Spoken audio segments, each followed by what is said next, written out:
Hello guys, and welcome back to a new Etheria restart video. Today I'm showcasing one of the most broken Turn 2 arena setups I've been using lately. And honestly, this team is absolutely disgusting once it starts rolling. What makes it so strong is that it doesn't rely on winning the speed race. In fact, most of the time, I actually want the enemy to take the first turn. Because the moment they dump all their cooldowns into my team, the entire comp immediately starts fighting back with cleanses, turn cycling control, exile abuse, and non-stop pressure. The enemy basically loses momentum instantly, and once that happens, the match slowly turns into a nightmare for them. So, the core of this setup is Etheria, and I genuinely think she's one of the strongest Turn 2 units in the game right now.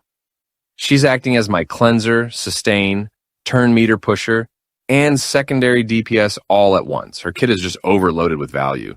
Every time allies lose enough HP or get debuffed, she starts stacking Claim Chaser and cycling faster and faster. Then, once she gets enough stacks, she immediately cuts in, heals the team, and completely stabilizes the fight.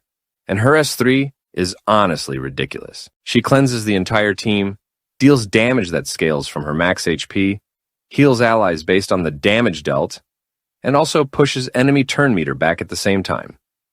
So, against aggressive cleave teams, the more they try to debuff and pressure you early, the harder Etheria punishes them back. And then we have Xuan Qi. This character is actually really good for controlling the flow of the match. He brings vulnerable to increase your team's damage, buff block on his S1, and constant turn cycling through his passive. But the most important thing in this setup is definitely Warded Light, because that debuff completely disables shell effects. And if you time it properly, you can completely shut down things like Amber Shell and ruin the enemy's entire setup before it even starts.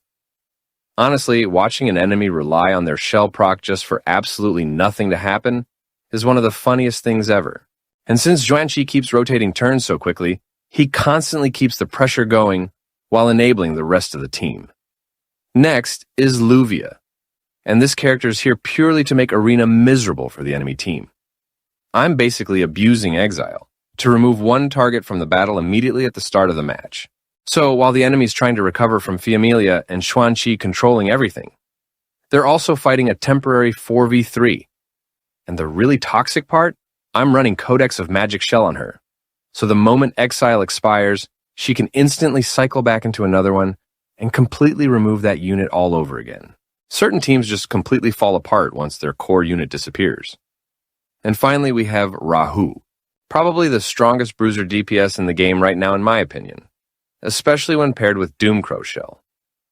I already made an entire video talking about this combo before, but in this team specifically, Rahu becomes even more disgusting because the fights drag out longer and longer while the enemy slowly loses control of the match.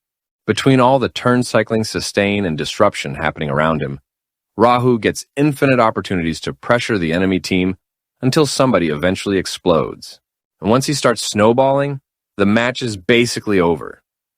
So the overall game plan of this comp is actually really simple. You survive the enemy opener. Etheria cleanses and stabilizes the team. Xuan Qi disables shells and controls tempo.